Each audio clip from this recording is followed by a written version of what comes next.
नमस्कार साथियों, स्वागत है आप सभी का अंकित इंस्पायर्स इंडिया पर। मैं हूं अंकित अवस्थी। चर्चा भारत के द्वारा किए गए एक रहस्यमय मिसाइल परीक्षण की। साथियों, जो मेरे साथ लगी हुई आप तस्वीरें देख रहे हैं, ये तस्वीरें कुछ बादल से बनती, कुछ धुओं से बनती, लपटों से उठती तस्वीरें हैं, जो कि आकाश में एक मिसाइल के द्वारा छोड़े गए अपने सिग्नेचर से बनी है। यह मिसाइल का सिग्नेचर धुआं के रूप में देखा गया है। यह चलता हुआ जो आपको परीक्षण दिख रहा है, यह परीक्षण अपने आप में एक ऐसा पाथ ट्रैवल कर रहा है जो शुरुआत में ग्लाइड कर रहा है, लेकिन बाद में वो सतह के पैरेलल चलना शुरू करता है, क्रूज की तरह से चलना शुरू करता है। हम इस बात की चर्चा क्यों कर रहे हैं? चर्चा इसलिए कि किसी भी सरकारी सोशल मीडिया हैंडल पर, ना न्यूज चैनल पर इसका जिक्र है, कहीं इसका जिक्र नहीं है। इसका मतलब यह हुआ कि सरकार इसका अभी ऑफिशियल अनाउंसमेंट नहीं करना चाहती। हो सकता है इसके पीछे कुछ अंतर्राष्ट्रीय प्रतिबंधों से जुड़ी चीजें हों, हो सकता है अंतर्राष्ट्रीय प्रतिक्रियाएं हों, हो सकता है अंतर्राष्ट्रीय ऐसी प्रतिक्रियाएं हों जिनसे भारत को नुकसान हो सकता हो, इसलिए इसकी चर्चा नहीं हो रही है। चर्चा नहीं है, लेकिन देश की मीडिया में कहीं कहीं इसे मिस्टीरियस मिसाइल सिस्टम कहा गया है। एक ऐसा मिसाइल जिसे अग्नि 6 से रिलेट किया जा रहा है, एक ऐसा मिसाइल जो 10,000 किलोमीटर से अधिक जाके मार कर सकता है, एक ऐसा मिसाइल जो एक ही बार में मल्टीपल टारगेट को वार कर सकता है, एक ऐसा मिसाइल जो उड़ने के बाद चलता बैलिस्टिक है, लेकिन थोड़ी देर बाद फिर वो राह बदल करके क्वाजी बैलिस्टिक रूप ले लेता है। ये सारे फीचर से रिलेटेड जो भी जानकारी है, ये फिलहाल कयासों में है, सरकारी बयान का इंतजार है। इंटरेस्टिंग बात तो तब निकली जब सरकारी रूप से संसद टीवी के ऊपर एक ट्वीट आता है और उसे थोड़ी देर बाद डिलीट कर दिया जाता है। इसका मतलब यह हुआ कि कुछ तो ऐसा है जो सरकार अभी ऑफिशियली अनाउंस करने से बच रही है। चलिए आज इसके बारे में जिक्र करते हैं। जो संभावित मिसाइल है उसका नाम अग्नि 6 है, उसे समझते हैं और रिलेट करते हैं कि यह ऑपरेशन सिंदूर के 1 साल पूरा होने के उपलक्ष्य में किया गया परीक्षण था या मात्र एक संयोग था। चलिए एक एक करके सारी बातों पर आगे बढ़ें, लेकिन उससे पहले आपको एक जानकारी दे दें। हमारा एप्लीकेशन अपनी पाठशाला, जहां पर एनसीईआरटी फाउंडेशन बैच उपलब्ध है, जहां जीए फाउंडेशन कोर्स के साथ पूरे बुक्स का कॉम्बो है, जहां जीए का फाउंडेशन कोर्स है, जहां पर यूपीएससी स्टेट फाउंडेशन कोर्स है, ये सभी कोर्सेज पर मदर्स डे के उपलक्ष्य में इस वीकेंड यानी आज और कल 50% ऑफर ऑफ दिया जा रहा है। आप हमारी बुक्स वाले कॉम्बो ऑफर को भी ले सकते हैं।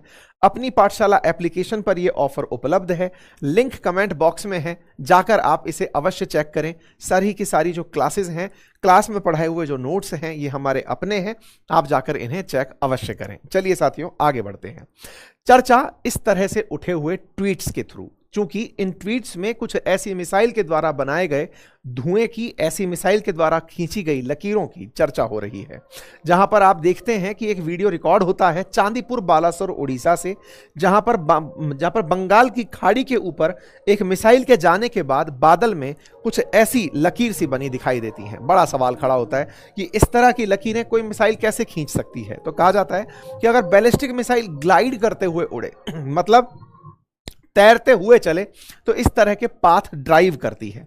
पाथ को इस तरह से बनता हुआ देखना यह मिसाइल का एक प्रारूप है जो अक्सर इंटरकॉन्टिनेंटल बैलिस्टिक मिसाइल्स में, जिन्हें कोई देश बना तो ले लेकिन दुश्मन ट्रैक ना करे, इसलिए उनमें ग्लाइड सिस्टम डाला जाता है। दुनिया के केवल 5 ही देश ऐसे हैं जिनके पास आईसीबीएम तकनीक है, जिसमें अमेरिका, रशिया, चाइना, ब्रिटेन और फ्रांस का नाम है। इन 5 के बाद अगर भारत ऐसा करने में कामयाब हुआ तो दुनिया का 6ठा देश बनेगा। लेकिन इनमें भी अगर आईसीबीएम के साथ साथ एमआईआरवी तकनीक का इस्तेमाल कर लिया गया, यानी कि इस मिसाइल ने उड़ते हुए मल्टीपल टारगेट हिट कर दिए 10,000 किलोमीटर की दूरी पर पहुंच करके, तो ऐसा करके भारत दुनिया के 3 देशों के बाद चौथा देश कंसीडर होगा। यानी कि भारत, अमेरिका, रूस और चाइना के बाद चौथा ऐसा देश होगा जिसके पास ऐसी तकनीक बनकर आई है। इस तरह के विजुअल्स कल सोशल मीडिया पर शाम को तैरने लगे, सोशल मीडिया के माध्यम से चर्चाएं आने लगी। साथ ही साथ भारत के अलावा बांग्लादेश से भी चर्चाएं आने लगी। बांग्लादेश में भी कुछ लोगों ने इस मिसाइल को ट्रैक करके तस्वीरें डाली। सोशल मीडिया पर यह इस तरह से लिखा गया कि बांग्लादेशियों ने भी भारत के मिसाइल टेस्ट को इस प्रकार से कैप्चर किया है, देखा है। आप में से कुछ लोग पूछ सकते हैं कि ये मिसाइल जब इतना तेज चल रही हैं तो कैमरे में कैप्चर कैसे हो पा रही हैं? क्योंकि ये बहुत दूर उड़ते ऑब्जेक्ट हैं। जब आप मतलब घूमते हुए चांद को भी आप अपनी आंखों से देख पाते हैं जबकि उसकी गति बहुत तेज है। तो कुछ उस तरीके से आप इसे रिलेट करें कि ये बहुत फ्लाइंग ऑब्जेक्ट है, लेकिन चूंकि इनका हॉरिजन बहुत चौड़ा है तो आप इनमें आसानी से इन्हें ऑब्जर्व कर पाते हैं। खैर, इस तरह की चर्चा निकलने लगी कि यह परीक्षण डीआरडीओ के द्वारा किया गया आईसीबीएम परीक्षण है, जो सरफेस टू सरफेस मिसाइल परीक्षण है। सरफेस टू सरफेस मिसाइल परीक्षण में इंटरकॉन्टिनेंटल मिसाइलें लेंथ के आधार पर, दूरी के आधार पर, डिस्टेंस के आधार पर सबसे दूर जाने वाली मिसाइल मानी जाती है। मिसाइल चलाने के बाद, यानी मिसाइल का जो प्रक्षेपण है उसके तरीके हैं। मिसाइल चलने के बाद अगर परवलयाकार पाथ फॉलो करे तो उससे अधिकतम दूरी तय की जा सकती है, लेकिन दिक्कत यह होती है कि जब इस तरह का पैराबोलिक पाथ फॉलो होता है तो यह आसानी से दुश्मन के द्वारा जो डिफेंस सिस्टम डेवलप किए गए हैं उनसे यह डिटेक्ट हो जाता है। जैसे S-400, जैसे अमेरिका का थार्ड, जैसे इजराइल का आयरन डोम, उनसे इस तरह के पाथ को ट्रैक किया जा सकता है। ये रडार में कैप्चर हो जाते हैं, चाहे कितना ही तेजी से चलें, लेकिन रडार इन्हें पकड़ पाता है। इसलिए सबसे तेज और सबसे सटीक जिनकी मार मानी जाती है वो क्रूज मिसाइल होती हैं, जो अर्थ सरफेस के बिल्कुल पैरेलल चलती हैं, लेकिन ऐसे में उनकी रेंज बहुत छोटी रह जाती है। छोटी रह जाती है से मतलब है कि अर्थ पर चलते समय अर्थ की ग्रेविटी उन्हें अपनी तरफ खींच के दबा सकती है। इसलिए दुनिया में दूर तक मार करने वाली मिसाइल बैलिस्टिक होती हैं और नजदीक पर मार करने वाली मिसाइल क्रूज होती हैं। लेकिन फायदा यह होता है कि क्रूज मिसाइलें डिफेंस सिस्टम से बचकर निकल जाती हैं। तीसरा रूप जो इसको आजकल तैयार किया जा रहा है वो ये कि इन्हें ग्लाइड की तरह डेवलप किया जाए। पहले इन्हें एक ऊंचाई तक भेजा जाए और ऊंचाई के बाद में फिर इन्हें रास्ता नीचे ला करके पैरेलल चलने दिया जाए। तो दो तरह के फायदे होंगे। पहला, ऊंचाई से फेंक करके वापस जब वो आ रही है तो ग्रेविटी उसमें स्पीड का रोल प्ले करेगी। ग्रेविटी स्पीड का रोल प्ले करे और फिर उसमें तकनीक का इस्तेमाल करके उन्हें ग्लाइड करा दिया जाए और वो अर्थ के पैरेलल चलने लगे। इस तरह की जो ग्लाइड तकनीक है ये हाइपरसोनिक मिसाइलों में, जिनकी गति अत्यधिक तेज है, मैक 5 से तेज है, आवाज की गति से 5 गुना से अधिक है, उनके अंदर इस तरह की तकनीक इस्तेमाल की बातें चलती हैं। रेंज के हिसाब से बात अगर हम करते हैं तो भारत की इन मिसाइलों में अग्नि सीरीज में 1, 2, 3, 4, 5 तक भारत ऑलरेडी रखता है, जो 5000 किलोमीटर तक मार कर सकती हैं। कॉन्टिनेंट का मतलब है जैसे भारत एशियन कॉन्टिनेंट में है, ब्रिटेन यूरोपियन कॉन्टिनेंट में है, अमेरिका नॉर्थ अमेरिकी कॉन्टिनेंट में है। तो एक कॉन्टिनेंट से जब दूसरे कॉन्टिनेंट तक मार कर सको तो उसे इंटरकॉन्टिनेंटल मिसाइल सिस्टम कहा जाता है। आप में से कुछ लोग कहेंगे हम क्या यहां से उठाकर यूरोप में मिसाइल नहीं मार सकते क्या, हम तो अग्नि 5 ही मार दें। लेकिन किसी भी कॉन्टिनेंट पर आप नहीं मार सके। मतलब भारत से आप अंटार्कटिका शायद टच ना कर पाए, भारत से आप अलास्का टच ना कर पाए। इसके लिए आवश्यक होता है दुनिया के किसी भी कॉन्टिनेंट पर मार करने की क्षमता हो तो उसे आईसीबीएम तकनीक में माना जाता है। 10,000 किलोमीटर से अधिक तक मार कर सके इस तरह के मिसाइल सिस्टम को इस्तेमाल किया जाता है। तो भारत के पास अग्नि 5 प्रेजेंट है और यह वर्किंग में है, फिलहाल काम कर रही है, जो 29,401 किलोमीटर प्रति घंटे की रफ्तार से चलकर मार करने की क्षमता रखती है। यह मिसाइल अपने साथ में बहुत सारे न्यूक्लियर हथियार भी ले जा सकती है। काफी सारे जो भी वेपन्स आप इनके थ्रू ट्रैवल करना चाहते हैं, इनके ऊपर वॉरहेड के ऊपर रख करके भेजना चाहते हैं, वो इन्हें पेलोड के तरीके से भेज सकते हैं। इसकी स्पीड 24 गुना आवाज से तेज है। मैक 24 स्पीड से अग्नि 5 ट्रैवल कर सकती है। यह डीआरडीओ की वेबसाइट पर अग्नि की सूचना उपलब्ध है। कुछ इस तरह से अग्नि सिस्टम को इन्होंने 1 से लेकर 5 तक यहां पर लिस्ट किया हुआ है। तो क्या ये जो मिसाइल परीक्षण है ये केवल सोशल मीडिया के थ्रू ही बाहर आया या इसकी और कहीं जानकारी थी? साथियों, एक सोशल मीडिया हैंडल है डैमियन साइमन करके, जो भारत के नोटम्स को, अंतरराष्ट्रीय ट्रेवल्स को और मैक्सार के थ्रू आने वाले जो भी इमेजेस हैं उनको हैंडल करता है। इसने जानकारी दी थी 4 तारीख के दिन कि भारत नोटम जारी किया है 6 से लेकर 9 तारीख के बीच में। मतलब इस क्षेत्र में अगर कोई भी हवाई जहाज उड़ रहा है या पानी का जहाज चल रहा है तो उसे विदित रहे कि भारत ऐसा कोई परीक्षण कर रहा है। ये नोटिस टू एयरमैन, जिसे नोटम कहते हैं, ये 6 से 9 मई के लिए जारी किया गया था। भारत ने 8 मई को परीक्षण किया, लेकिन इस नोटम में रेंज 3500 किलोमीटर की बताई गई थी कि हम 3500 किलोमीटर की रेंज का नोटम जारी कर रहे हैं। 3500 किलोमीटर की रेंज अग्नि 4 मिसाइल सिस्टम के पास है। तो अग्नि 4 का परीक्षण अब हम क्यों करेंगे जब हम अग्नि 5 में महारत हासिल कर चुके हैं?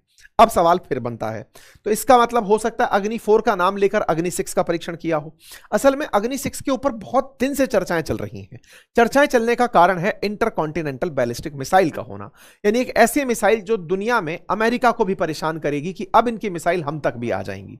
ऐसे में संसद टीवी ने कल शाम को, जब इस तरह की न्यूज चलती रही, आज सुबह 10 बजे बजे संसद टीवी ने अपनी तरफ से एक ट्वीट किया, जो कि सरकारी न्यूज चैनल है, इसने ट्वीट किया कि भारत ने indigenous long range antiship hypersonic missile LRASHM का उड़ीसा के कोस्ट से सफलतापूर्वक परीक्षण कर लिया है।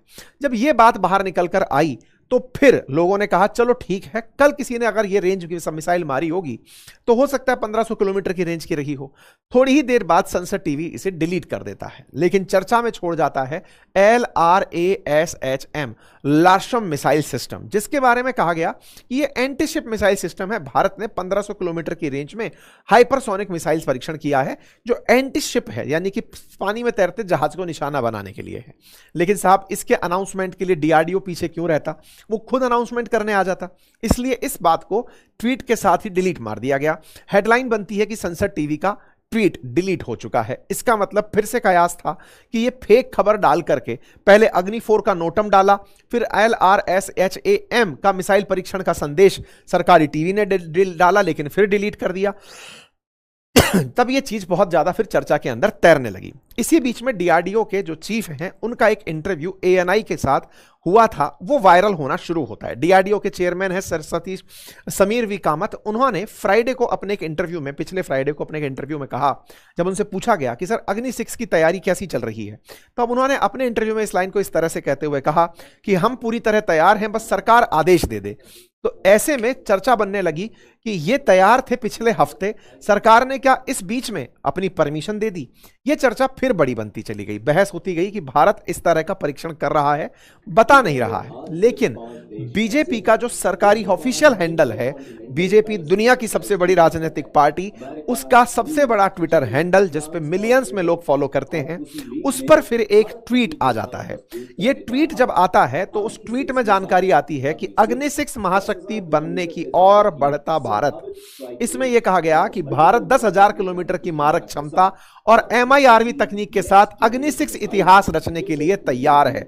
यानी एक तरफ DRDO के चीफ का कहना, एक तरफ बीजेपी का हैंडल इस बात का अनाउंसमेंट करता हुआ देखना, और उस बीच में ऐसा परीक्षण हो जाना, ये सब चीजें एक साथ जैसे ही आती हैं, चर्चा तेजी से छिड़ने लगती है कि क्या भारत ने अपनी तरफ से यह मिसाइल परीक्षण कर लिया है। इसके साथ साथ इसकी ट्रैजेक्टरी की चर्चा होने लगती है कि मिसाइल पहले तो यूं उड़कर गई और फिर यह पैरेलल चलने लगी। यह क्वाजी बैलिस्टिक मिसाइल सिस्टम घातक मिसाइल सिस्टम माना जाता है। मिसाइलों की पैंतरेबाजी में इसे इस्तेमाल किया जाता है। अक्सर मिसाइलें या तो अपने इंजन के अंदर जो थ्रस्ट वेक्टरिंग है उसके थ्रू, यानी कि रॉकेट के पीछे जो थ्रस्ट वेक्टरिंग है उसके थ्रू दिशा बदलती हैं, या फिर एरोडायनेमिक फिन्स के थ्रू मिसाइलें अपनी दिशा बदलती हैं।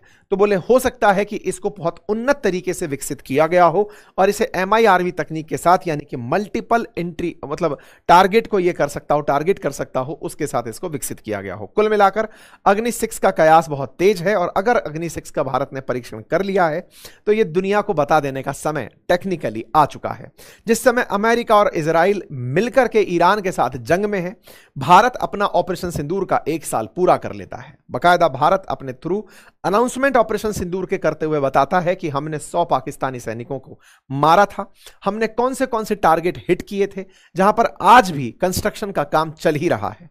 भारत में हुए आतंकी हमले, पहलगाम में हुए आतंकी हमले के खिलाफ भारत ने 7 मई को अपनी तरफ से लश्कर तैयबा के ठिकानों को और जैश ए मोहम्मद के ठिकानों को पाकिस्तान में घुसकर तबाह किया था। 3 दिन तक चले इस पूरे कार्यक्रम में भारत के द्वारा पाकिस्तान को खूब सारा नुकसान पहुंचाया गया।